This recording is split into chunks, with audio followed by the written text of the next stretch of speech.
Hi. A new video. Haven't quite established exactly what I'm gonna talk about with getting a better environment type of and friendship, narcissism. Because there's a lot of aspects I could talk about that whole game because it's pretty vast. So I kind of just follow the flow usually and end up developing on one point more than another. So as an intro, I can't really tell you what this video is going to be about, except that it's about narcissistic manipulation, toxic friends, people that surround you, fascism, what else? Bullying and all that, and depression. How to win against depression. Well, a way you could win at least.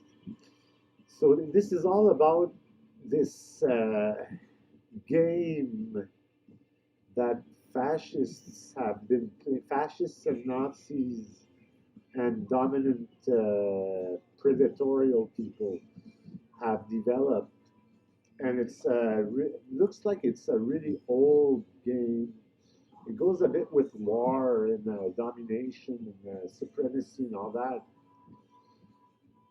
But it's all underground. It's the dark side of the moon kind of thing.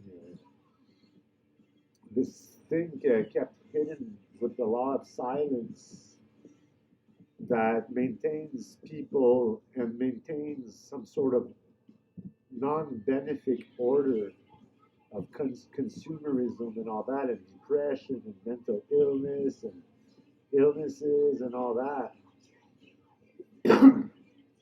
So I was trying to make this video a bit more about your close environment, the friends you have around you, and the way you feel.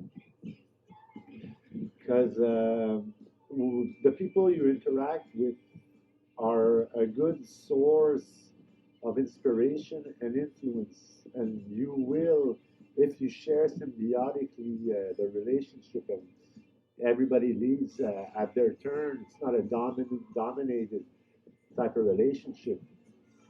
Uh, then you will get influenced or inspired or something with that person. And if you're a leader or a natural born leader, a bit like me, I don't really lead. I don't really want to get any fame and glory from leading people, but I end up with a special controller when I'm with people, making me their host. It's as if they would find a spot within myself.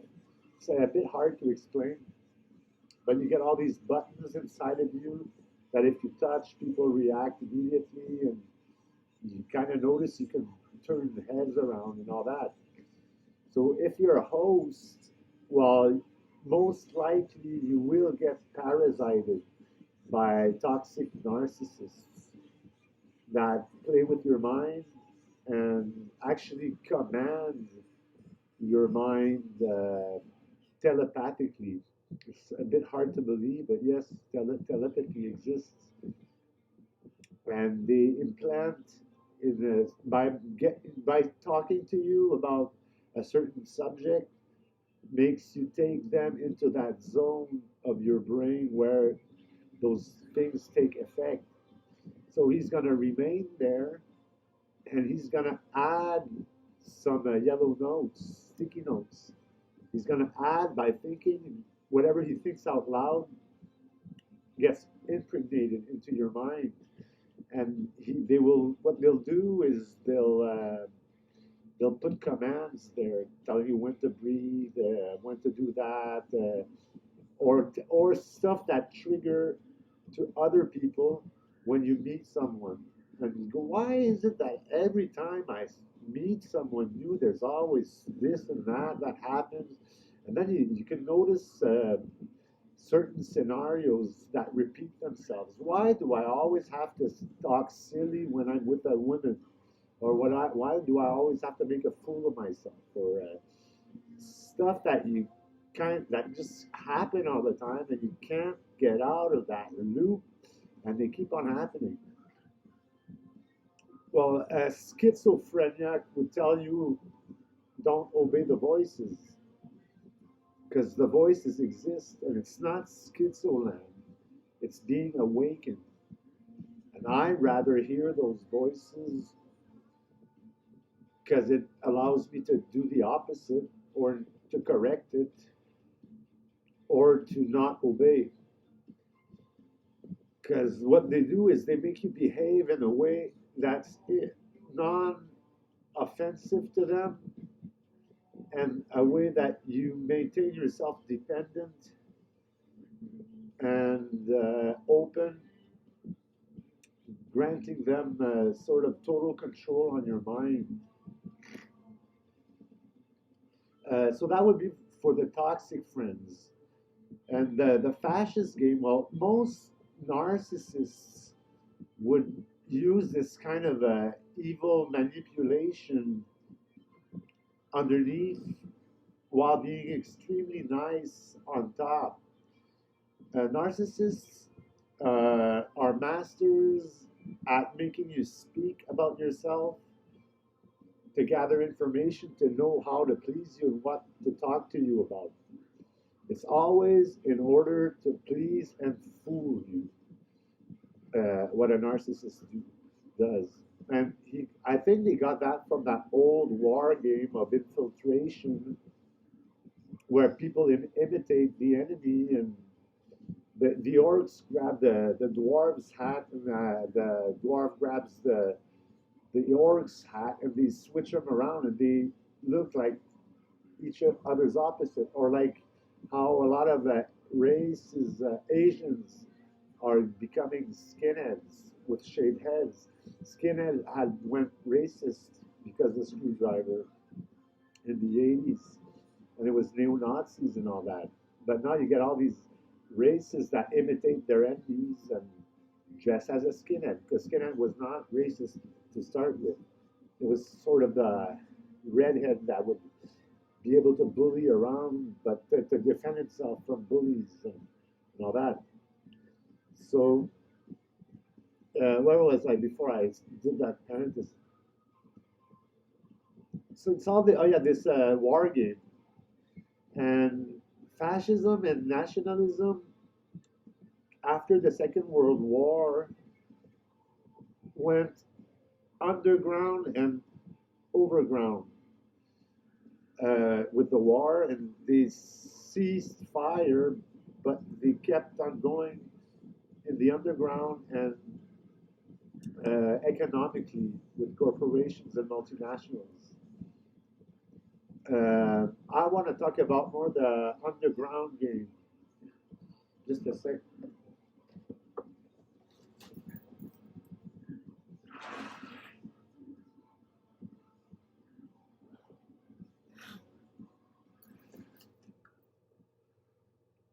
The underground game, because they'll use narcissistic domination and narcissistic manipulation is kind of what sustains fascism.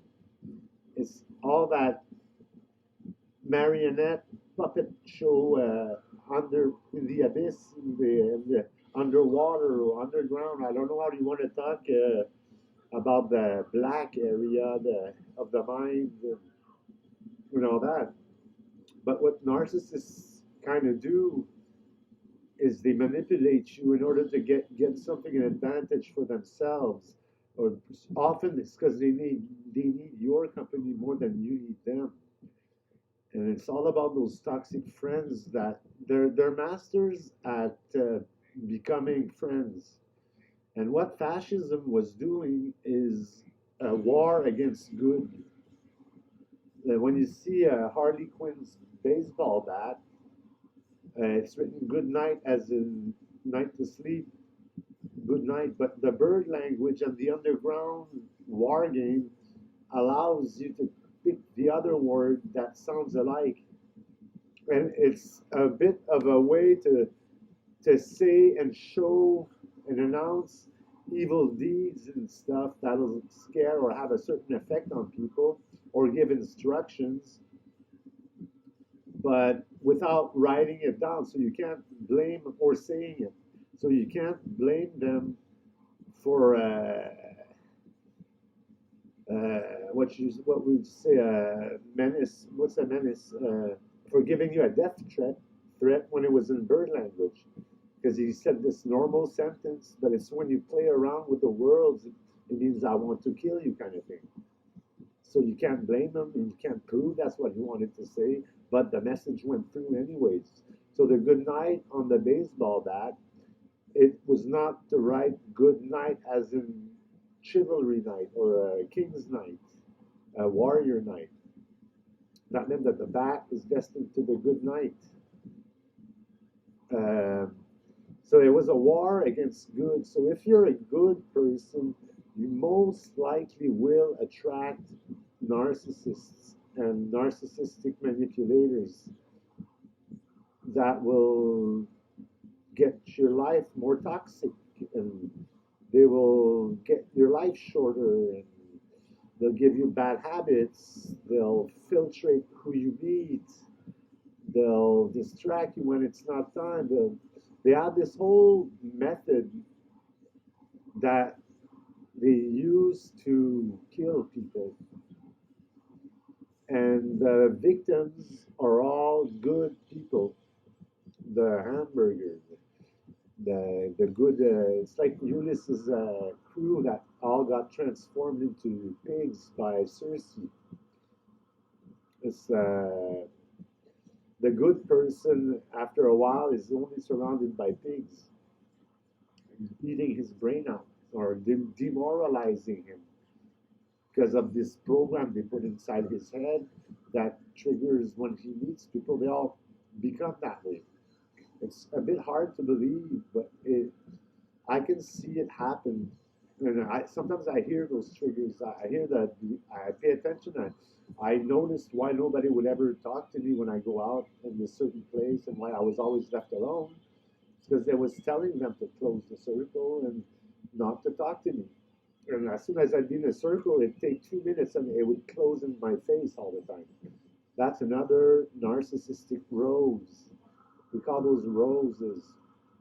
The Godfather has a rose here. It's a curse. A rose is a curse. It's these messages that trigger to other people, and bad instructions to yourself, things that will keep you dependent, needing, or words that will eat your moral down, like as in depression. And those comments that you can't hear, well, your subconscious kind of accumulates them, and it kind of makes it to your mood, and that's how you get depressed. And plus, with whatever you intake as information. But if all your surrounding is narcissists, well, their blue tongue, their blue language is toxic. They have, if you study vocabulary and how do you say langue and languages, you'll notice that there's kind of two cases of or categories of words, or maybe three: the common ones, the ones the left wing use, and the ones the right wing use. And because in their secret game, they have all these double meanings that they put to words that actually make a keyhole in their brain. Whenever they memorize a second meaning, they're printing that word and deciding that word is going to be a keyword when they read, or they because when they say they read or the glasses, is to see that context, the what's in the mix-up anagram word game. And narcissists and the I call the cons the blues. This is the red and the blues, left, right. Um, they have all words have an effect on the mind or on matter or on energy, vibration, frequency, and all that. And since everything is light, well, we have to be careful what we say and how we say it, and to pick out good mantras so that water givers have purifying words and words that will help and purify and clean and put away depression. But the blue tongue will have words that can train, squeeze, negate, and they have this old kind of illness words. They'll cause illness, they'll cause mental illness, they'll be condescending, they'll be but the parts of the words, the gu, ga, gita, totu, mu, the part of the word, we call those graphemes, the syllables, or, well, those, each of them, like P has a power, Rad, the runes, you see any rune, it has a power, and then O, A, vowels, consonant, K, T, even just letters have an effect in some sort of way because of Kybalion and Gnosis and what they observed on the effect of words. So the narcissist will gain your confidence by attacking good. Their methods in attacking good, the fascists, is to separate the apostles, separate best friends. When they're both good, they separate them. They program them so they argue, or something separates them, or they harass one of the two when they're together, or being more friends with the first one, kind of thing. And they'll separate good couples. They'll separate family with media and making everybody move away. They want to destabilize the family and the household, and they use that. They do that doing the news, commercials, video games, Hollywood movies. If you've been watching Hollywood movies all your life, don't wonder why your wife fucked off after 7 years. It's the motherfucker's tongue that got to her, and the motherfucker is a war tool. It breaks good couples, makes a single mother that's poor, that wants money, so she starts selling her ass. They're privatizing sex, and the good night, well, is self-sabotage. He has a rose, a curse, that makes him sabotage himself and makes women not want him. I spend years on Badoo and Tinder and the meeting websites, and the only thing I get is fat women that, and it's like I heard that thing that makes only them like me, and the nice women's the one I prefer. And most of I don't want to be discriminatory, but a lot of obese women are narcissists and manipulators because they have to manipulate to get laid. So they all play in the mind. Most of them, all evil deeds and evil within. So that you get one of them, she eats the good night's brain out because he can't get any woman. So the woman, what he can do for sex is either pay for to fuck the wife he had that he's got took that's single now, privatizing sex for the good night.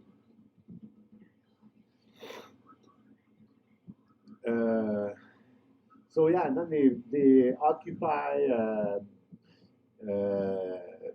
social gathering spots or libraries and cultural spots, and they put a whole bunch of dope there and all that. So it's all this game of weakening a country by attacking its household and family and all that, and culture, by getting everybody to party and spend. I mean, they're maintaining the economy running also by cutting off the energy with the wall that's right here that blocks all the chakras from getting all the energy, making you a bit more dependent to start with. And then, well, commercials and all that give you the needs you don't really need and all that. So another thing about depression is not being able to afford what you supposedly need to be socially accepted. You shouldn't care about that. You go see my video about getting away from the matrix, and it speaks about not pleasing others and listening to yourself and not trying to belong and not believing in other people's stuff. Uh, so this war game, some people, most narcissists are supporting the camp or the fascist way of running things because they intimidate and they'll scare people that stand up to them, and they'll have these accidents or start talking about illness or whatever, or they'll get into your mind and screw it all up if you're aware or if you're protecting yourself, or they'll take the challenge because they love to play that, and they absolutely have to win and dominate everybody they meet. Sometimes they won't try to dominate, they'll just try to be best friends. Because since they took all the good people away from you, they cut off your family, uh, and then they got all the good women's away from you. Then, well, the only first thing you see friendly when you're like that, you accept with greeting arms, eh? So after a while, the only thing you can have as kindness are these extremely nice narcissists and fascists, and you're so lonely that you're so glad to see someone that's interested in you that you take them arms open, eh? So that's how they manage to get to you. It's by sabotaging who's around you and taking love away from you. And love, you can't touch love with fascists because love erases their roses and their swindles. And love is like a trigger. It's whatever you say on love, they will love. So, so yeah, this game will get narcissists. If you're good, you will attract narcissists that are going to try and take advantage of you. And because it's a war game,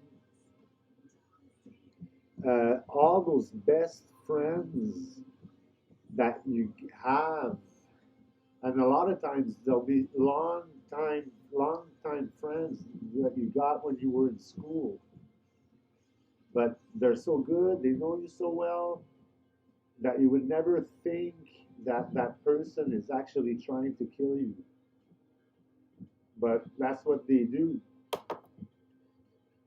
uh, they're trying to kill good.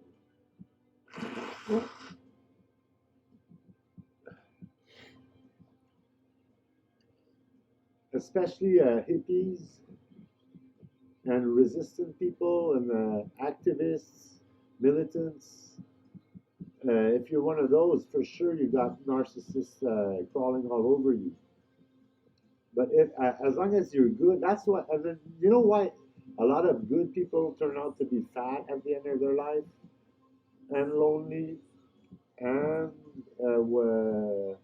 poor, sometimes homeless. All the homeless, you look at them, they're all extremely nice people and extremely good people. In the asylum, in the mental hospital, It's all extremely good people. They're not narcissistically manipulative. They're just good souls. They're the ones they drove crazy with narcissistic manipulation. So to get rid of depression and mental illness, it would be to clean your friend circle. You have to pay attention on that what every single person in your life does for you.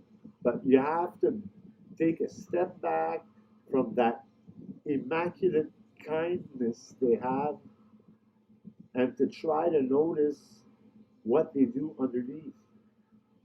Um, what they'll do is they'll forget stuff at your place, give you presents a lot. Those presents are all poison. There are souls in the present. The, the thing is acting according to their will. So when you look at it, it will take you where their will wants you to go. And usually it's towards addiction. For me, it's towards addiction and white powder and smokes when I have a cursed object. So then they'll tag by looking at your close environment, and they'll put some of their narcissistic friends into your objects. That's really crazy.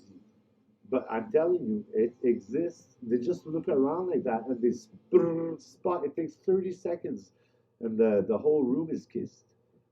And it's like every single object bumps you to destruction, to self destruction all the time, or depression. Um, so you have to see what they offer you, what they talk to you about, the choice of words they say. A lot of people accept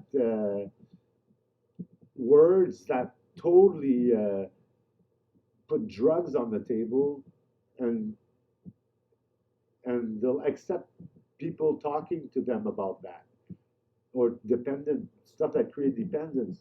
Now the narcissist is the when you're all healthy, he's the one that's gonna take you out to eat junk food.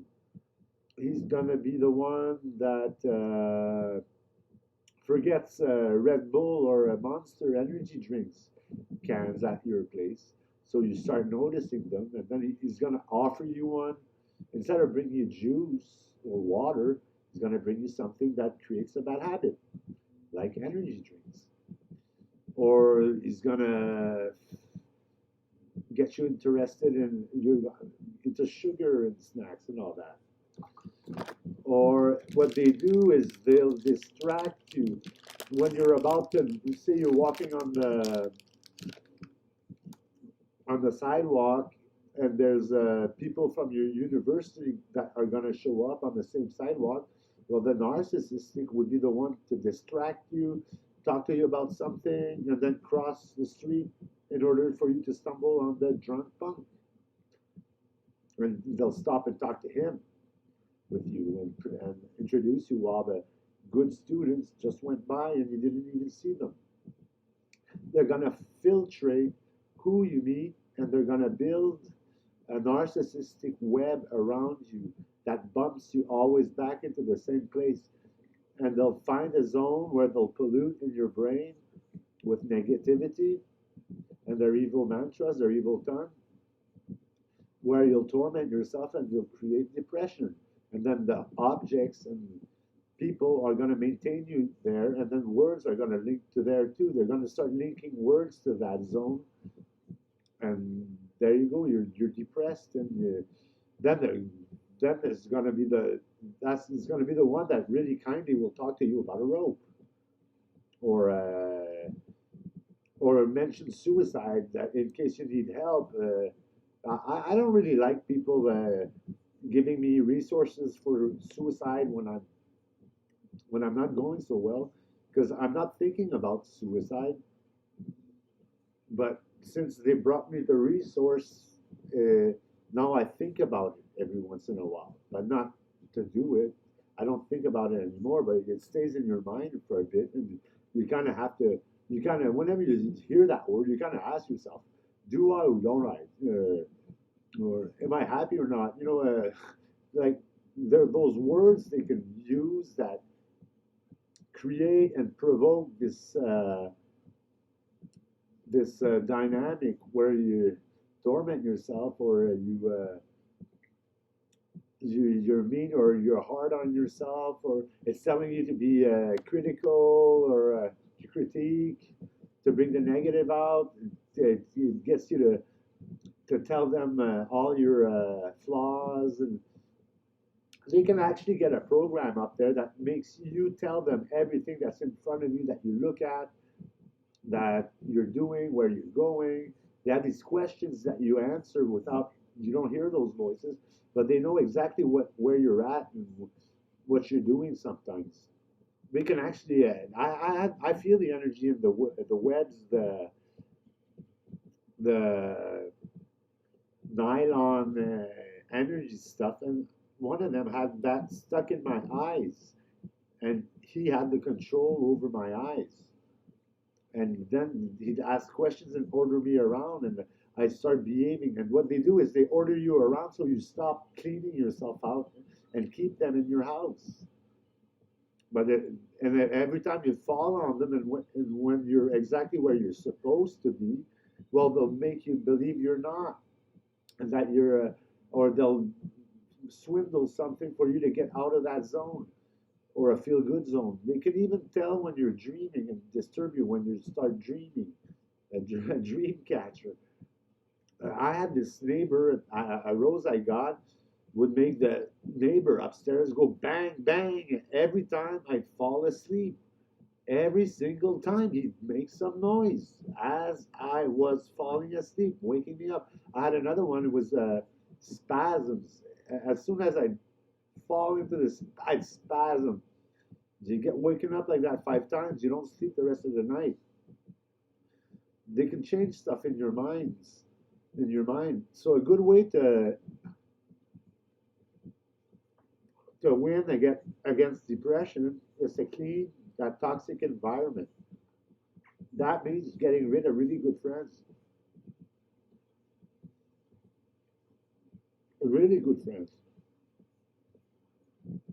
They're the best friends in the world. You're always partying with them. The main way they kill people is with partying and drugs.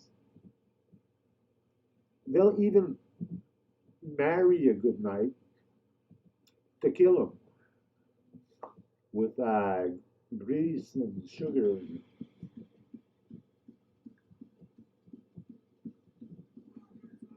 They'll accept marrying somebody they don't love just to kill them because it's their mission. It's a bit hard to believe, but yeah, they've been keeping this secret, and I saw two of them. Yeah, I'm a tattoo artist. I meet a lot of people. Two kids, and they had this program that was disturbing me and scaring me, and I'd always get an evil look when I'd look at them, where I'd see their nostril flash, or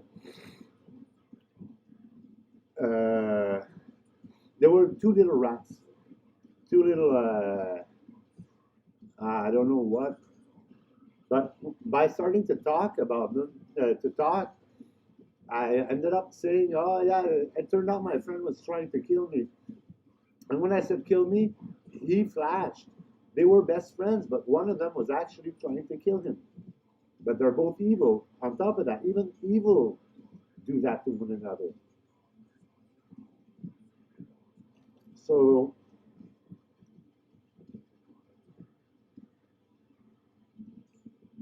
pay attention to what those people bring in your life, and when and how they interact with you, what they talk to you about. Sometimes they can talk about really fun stuff in a depressing way. Do they drag you down to that zone in your brain where you're tormenting yourself all the time? Are they always reminding you of that? Does something happen when you're with them that you end up, or once they left, that you're in that zone again where your negativity is? Pay attention to the true effect and the true things your friends do. Because a lot of them, you'll notice, are playing a game of acceptance. See, they're just trying to be socially accepted and be able to put pictures of them eating at the restaurant on Facebook to look better than somebody else. A lot of them are playing that game, and that fascist. Well, not everybody's killing the other, but a lot, all those that are narcissists are trying to kill someone or dominate them or swindle. So the presence, get rid of their presence, get rid of what reminds you of them. Try to remember when you start thinking about them. They put triggers when you're about to lose them. There's a trigger that says, think about me. So you go back and get them and drag them back in. So you're always getting what's keeping you down back into your intimacy by thinking about them. So to remove those blockages, I'd say metal music. Metal music, punk rock, folk punk, folk.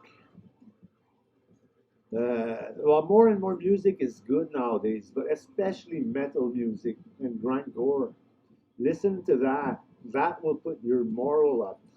And when you're listening to music, go really, really subtle and try to be as relaxed as possible while maintaining your head in the like without having your head fall. You leave it where it can be played around with, and then tune in and pay attention where the drum or the distortion or where the music what it does, and you might notice that it's kind of playing left right left right left right with you, really really sub. They can barely tell, and in the middle of that, often there's a love, and the love you feel in your head are rats, are narcissists, or narcissistic notes. And there's things you can crunch in here when you feel the energy or when you're a host. You have to crunch those out because those are the triggers that give the bad comments. But then you got to try and pay attention and try to make it up in that zone in your brain where you can hear those instructions and remove them. And by letting yourself let your body move to the music. What she meant by that is don't move it on your own. Let the music start moving you, and it'll dig a path and clean a path in that dough in your mind, that energy that hardens, and where they put the sticky notes in that. And plus, the lyrics of the music are good for the moral. Metal music is really, really good and divine. It's magical. Magic exists. Narcissists are used to be the only one to be able to use magic, and they were all evil. But now we got a left hand of magicians that can cure mental illness and a whole bunch of stuff and keep your moral up. I'm always alone, and I don't give a damn because of that music. Show me how to be happy and to treat myself good. And it's all I owe that all to music because I've got the Christ's run. And when they say Jesus, I flash. When they say God, sometimes I flash. When they say Satan, I flash. When they say dead, I flash. I've been dead for so long, I can't even remember when they put that word into me. I was always it, and I don't even care about being left out and stuff like that. Not having a woman. I don't even have sexual desires to end up at hookers. So they're working the sexual desires.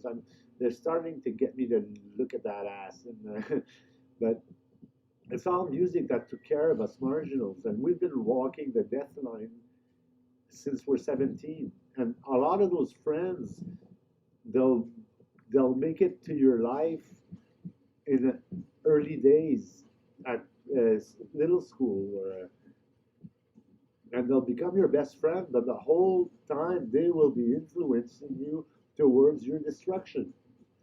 And they're the ones that are gonna have that first smoke with you. They're the ones that are gonna do a line with you the first time. So it's probably your best friends. Ses amis bonnes, it's his friends on the bonne is maids in French. It's his maid friends. Your friends on the Big Mac. There's a sesame bun, salad and tomatoes, and the pickles, pick, spot poking pickles, pickled peas.